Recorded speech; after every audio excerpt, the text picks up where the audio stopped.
Welcome to Satisfied, a monthly program on the The Generation podcast designed to offer practical tools based on biblical principles so that anyone can experience full purity and lead others to do the same. Hello and welcome back to the Satisfied podcast here on the Generation Network. I'm glad you've chosen to join us again, and we are excited to get back into this series on Twisted Passions, pulling to a close here pretty soon. Probably just one or two episodes left in this series, but I'm really excited where this one is headed. And this episode in particular is going to be very unique, leading into the following episode as well. But I'm pumped about what we have at the end of this episode here. We've spent the last few months focusing on what we've kind of termed the eunuch principle, and it really being an explanation for why so many that struggle with same-sex attraction feel like they were born that way. And I feel like we have lacked a good biblical explanation for that for a long time. And this is the best explanation I have heard, and it's coming straight from Scripture in the book of Matthew. And so it has been an answer to me and a help to me in knowing how to help others. And many of you have written in during this time and expressed the same. And it's not that everyone can necessarily relate to that exactly, but many of you have said it's, at least in aspects of it, it has been helpful to understand the possibility of being created under that eunuch principle. And I will just encourage you, if you have not listened to those, to go back and listen to the last several podcasts from Satisfied in this series and discover yourself what we're talking about with the eunuch principle. But I feel like what I have not done really well is given specific advice or application for those that, regardless of how you got there, are currently struggling with same-sex attraction. We can deny it all day long, you might be thinking. Maybe it started by accident. Maybe it wasn't my fault. Maybe it started with confusion. But regardless of how it started, you may be saying, I'm here now. What am I supposed to do? Well, we've addressed this in a couple of different ways. The primary one has just been recognizing your identity. Don't overthink it. And in just the same way you got into this through believing lies, start declaring and believing the truths of how God made you. Now, I stand by that, and I think there's a lot of truth there that needs to be recognized. But I also understand that practically there's probably some key steps that are going to be necessary and just as critical in order to see that play out. I intended for this episode to be the one where I now break down, based on the reasonably extensive research I've done over the past several months here, for me to lay out to you, here are the steps or at least a list of things that other people have found helpful, that I think, these are the ones that I could see being extremely helpful to those in our audience that are studying this way.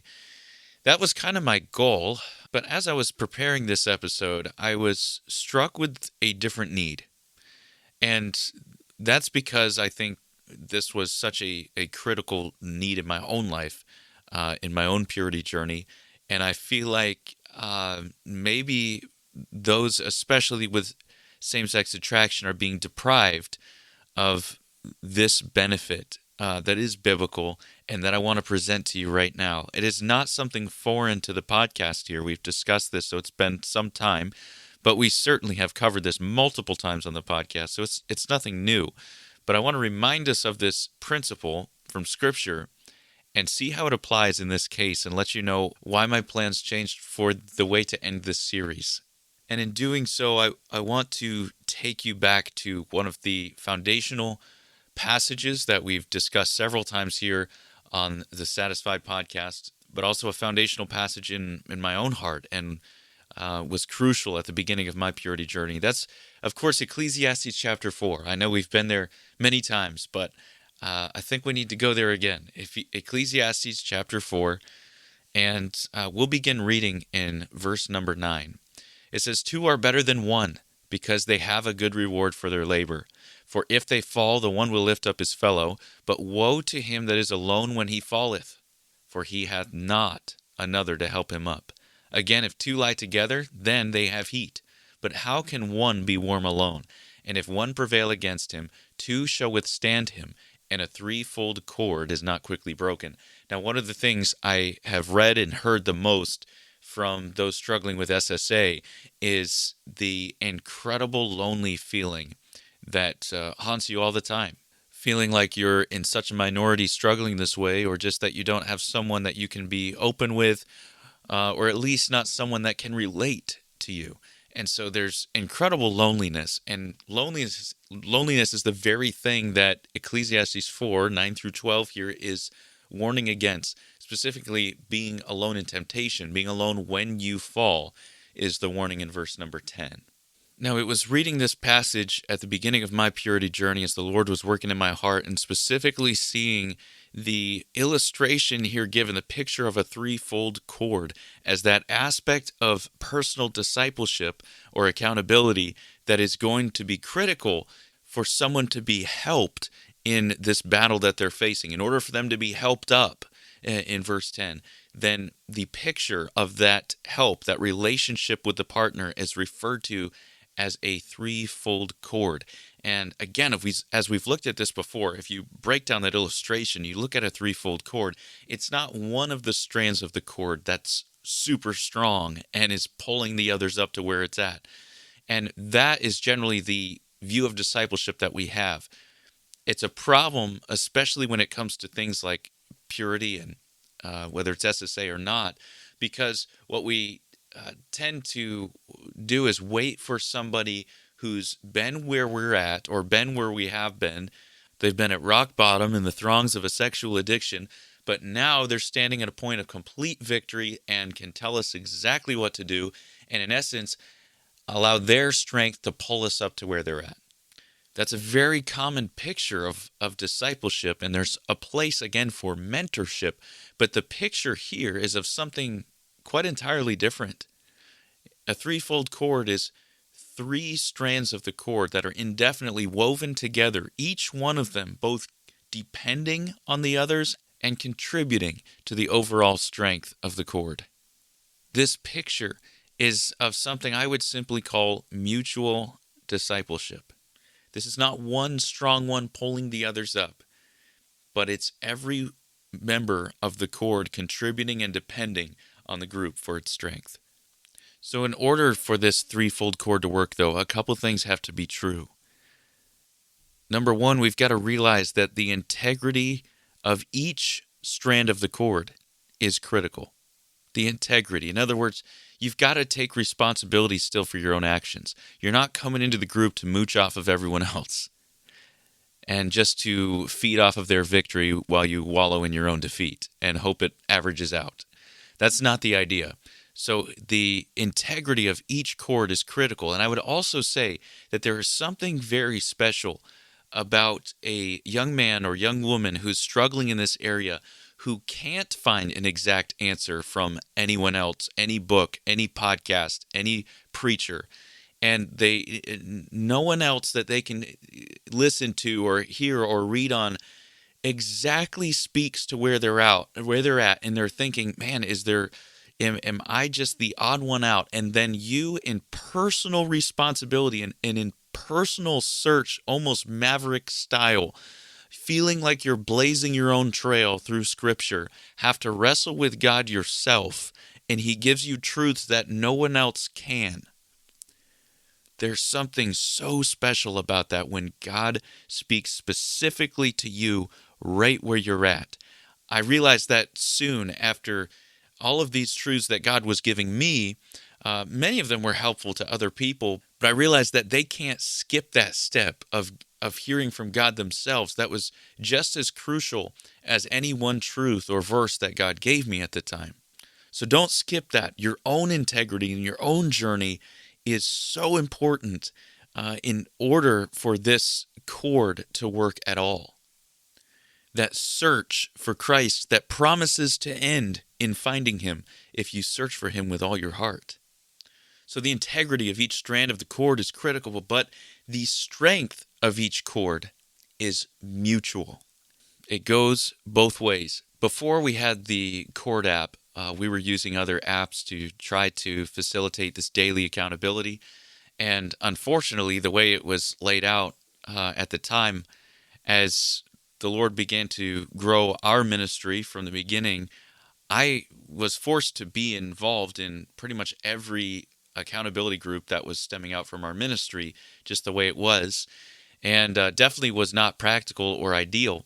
But at times there were 30 guys across the country that were in some ways connected back to me in accountability. And again, it was not ideal, sustainable, or I think arguably not even biblical, as I certainly cannot be a proper biblical accountability partner for 30 guys every day.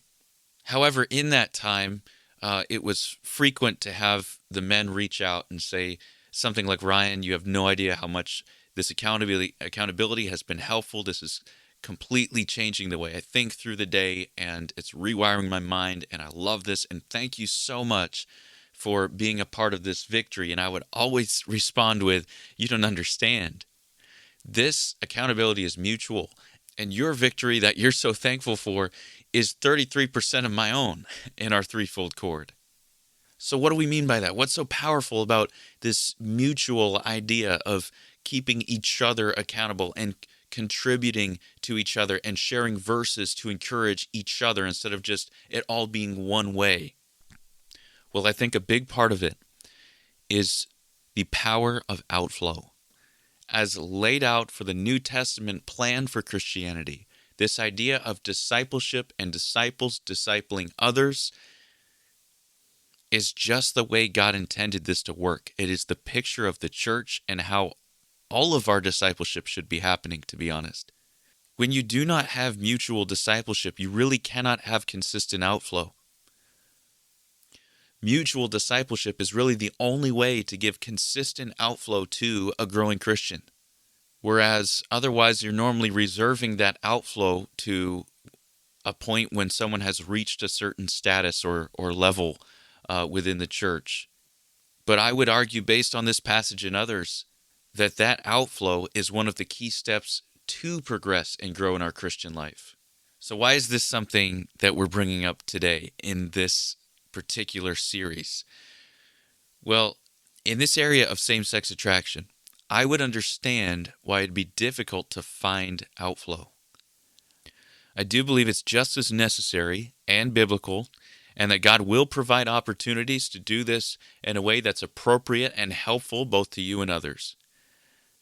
But I understand it's often that first step of, for the first time, sharing a testimony at the right time, or admitting to others that you've struggled in a certain area and being able to share. And that first step is often the most difficult. And I remember that very clearly for me when that was the first time opening up to someone else and sharing what God was doing in my own heart, admitting it was a struggle for me, but sharing what He had been doing.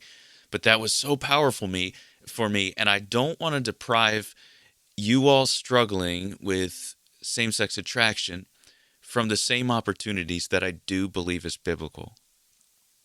So that's why I'm really excited with how God has led for this particular podcast to give you what may be your first opportunity for clear, definite outflow in this area, and to do it in a way that is appropriate and helpful for everyone.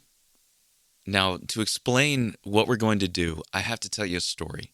This is something really, really special. I don't think I've shared here on the podcast, but it happened a couple of years ago in a Christian school that my wife and I were ministering in. And I had quite a few opportunities to preach in this church, in the school. I think it came to 16 times or close to that, somewhere around there, that I preached total. And a number of those were in the Christian school. Many of them were in the church, but a number of those were in the Christian school for their daily chapel times. While we were seeing God really working in the church, there was a lack of response really in the Christian school. And I don't really consider myself a preacher specifically gifted to teenagers as well. So It's not all on them. It may have been some of that's on me as well. But for whatever the reason, we were just struggling to break in, I felt like, to the hearts of the teenagers to get much feedback. It was just kind of dead all through the Christian school chapels. Throughout that week, we were in this church. They didn't strike me as terrible kids. It just wasn't a vibrance and really no feedback on how they were doing, specifically in this area of purity, which we were addressing several times from different angles. So on the very last chapel time that we had there in this school, the Lord led to something that I had never done before, I have never done since. But it was very special and notable, and I want to share it with you. We did a split session, so my wife took the ladies and she did her own session with them, and I stayed there in the auditorium with the men. And I opened that chapel in prayer and then took them to, I believe, the same passage in Ecclesiastes chapter 4 to show them the power of mutual accountability and discipleship. I expressed to them my thoughts on the week, that I felt like there was another layer that we had not broken through, and there was a bit of disingenuous attitude throughout. So I told the guys, I'm going to ask a simple question, and I'm just asking that we be honest. If you're willing, then be honest. Let's man up, take responsibility, and answer this question with a raised hand very honestly. And I just simply said, if you can relate to the purity battle that we've been preaching on this week, and you'd admit that pornography has been a part of your own struggle, then would you raise your hand now? And granted, this was eyes open, heads up, everybody looking at me. And slowly, one by one, I think all but one hand went up, with a couple dozen guys sitting in front of me. So their hands are raised and then starting to go back down, and I said, no, wait a second. Keep them raised. And now what I want you to do is look around at the guys around you. And so extremely reluctantly, and yes, very awkwardly at the beginning, now the men began looking into the eyes of other high schoolers that were struggling with the same thing that they were. And I said, there's nothing new here. It's not that everyone just started struggling with this. The only thing that changed is now it's out there, and we all know it, so we can talk about this like it's an issue we all face, because it is. So now you know that your peers are struggling with the same sin that's tearing you up, that's robbing you of your joy and your confidence and your manhood, that's quenching the spirit and leaving you empty. Now you know your friends, your brothers here are struggling with the same thing. So the question is, do you care? Do you care enough to help? As you can imagine, it was a very sober moment. The hands went down, and I told them all I had was a series of questions, and I wasn't going to be talking during this chapel time. They were going to be. I wanted to give them an opportunity to help each other. So I had a series of questions. I think I only got to the first one or two. The first one on the list was something like this. What is a verse or biblical truth or practical step that you have found helpful in your battle for purity?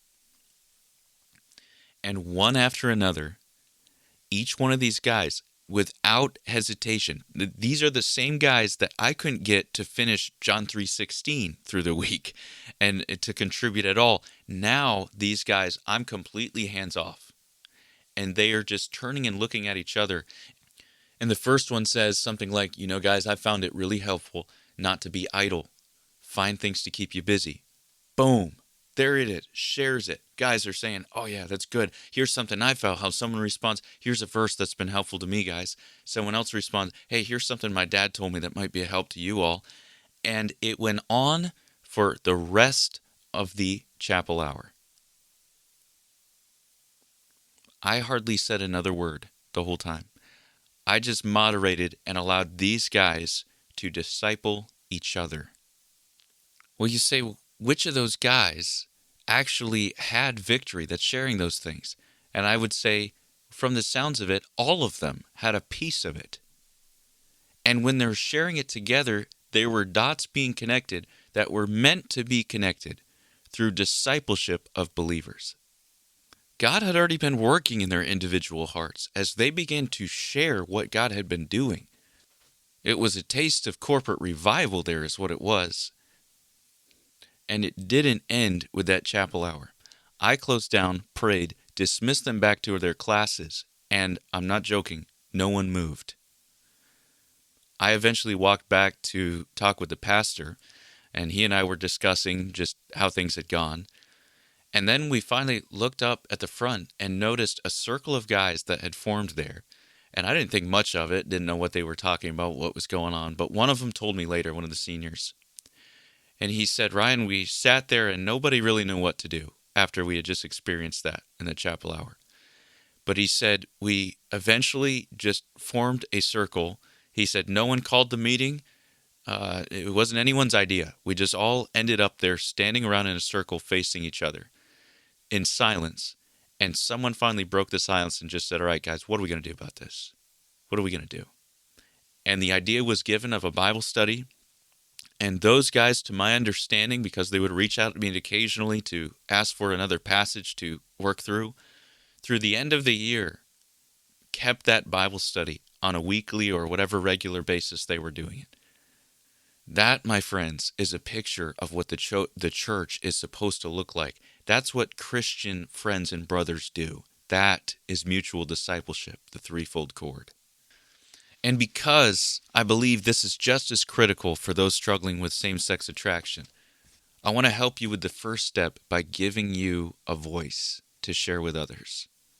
So what I've done is I've set up a short survey. It's just 2 questions that I would encourage anyone who has any experience with same-sex attraction to go ahead and right now, I mean, as soon as we close this episode, do not wait, to go into the description, click the link that's there, and it will take you to the simple 2 questions, and I'll explain in a moment. You can click that link, it'll take you there, and fill these out as soon as you can. For those that maybe whatever reason you don't have access to that description box, you can find the same link at thegeneration.org/SSA, as in same-sex attraction, SSA. And there you will find the same 2 questions. Now, these are what those questions are. The first is just asking if you have experienced same-sex attraction. And there'll be several multiple choice answers there for you to choose yes, no, and then also is this a past battle or a current battle, and some other options as well. I'll let you take a look at that. That's that first question, just simple multiple choice. But the second one is really key, and that is asking you that same question that I asked in the Christian school. What is a verse, a biblical truth, a testimony, a practical tip that has been helpful for you that may be helpful to other people as well? And whatever that truth is, whether it completely delivered you or whether it's just helped you as you grow in Christ, I want you to share that. Now, I can't stress how important this is. You have to take this opportunity. I am so sure that this is what God has led us to for this podcast. And if you are listening and have any experience with same-sex attraction, God has given you something that you can share. I guarantee it. God has given you a truth, a verse, something that you can share with others. And I would encourage you, please reach out and share that through this avenue. It's also going to help just get your eyes off of yourself, which we can so easily do with a battle for purity. It really becomes all about us, and it's not. If we can get all our eyes off of ourselves and in that way stop feeding our flesh and even just the self-focus, and just say, yes, this is an area I've struggled with. Sure, it's been the pits. I've felt like at times it's ruined my life. But now I want to get a vision for how God can use me specifically because of my experience in this area to help other people. And by the way, every one of those inputs is completely anonymous. It's not asking you for your name, email, anything like that. This cannot be tracked back to your phone or anything. It's completely anonymous using state-of-the-art software that is built out for this and does it all the time. And I want this to be anonymous so that every single person can have this attainable step here of sharing a truth and seeing God use you, even if you're not at a point where you're ready to open up completely, or maybe this isn't the time, it's not the right time for you to totally open up. But in this way, you can have the opportunity to help others and share. And I would plead with you to take advantage of this opportunity to do that. Now, the goal would be in the next episode, and maybe even future episodes as well, to reference those inputs and survey results from our community here, and take those anonymous responses and use those to help contribute to one another's victory. And in so doing, as you take that opportunity for outflow, I can promise you from Ecclesiastes chapter 4 that you and others will be helped. So right now, at the close of this podcast, do not wait. You know what's going to happen if you put it off. Take the moment right now, just a few minutes, go down into the description or program notes and click on that link that's there. It'll take you to thegeneration.org/SSA for same-sex attraction. thegeneration.org/SSA. Now, the neat thing is, even if you're listening to this episode months or maybe even years later, we plan to keep this link and this form active indefinitely for a reasonable amount of time. So if at any point you're listening and hear this and you'd like to be a part and contribute, please do, as we'll still have opportunity to see your response come in and perhaps share that. Now, I of course can't guarantee that every one of the submissions that are given will be read on air, but I do intend to read as many as possible that I feel would be pertinent and helpful at all. Feel free also to submit multiple responses. If you do one now and then think of something else, you could put a second thing through that this is another tip or verse that's been helpful to me. So don't hesitate. You know what's going to happen if you put this off till tomorrow. Go down right now. Just take a few seconds or minutes or whatever it takes. It won't take long. Click that link in the description or the program notes, or type into your browser thegeneration.org/SSA, as in same-sex attraction. And you will find that survey, fill that out, being confident that God can use you and what He's shown you to help someone else be less gratified and more satisfied with Jesus Christ. Thanks for joining us for this episode of the Generation Podcast. If you've been blessed or helped in any way by this episode or any other episodes, please consider sharing what God has done in your life. Your testimony could be exactly what someone else needs to take their own step out of the boat.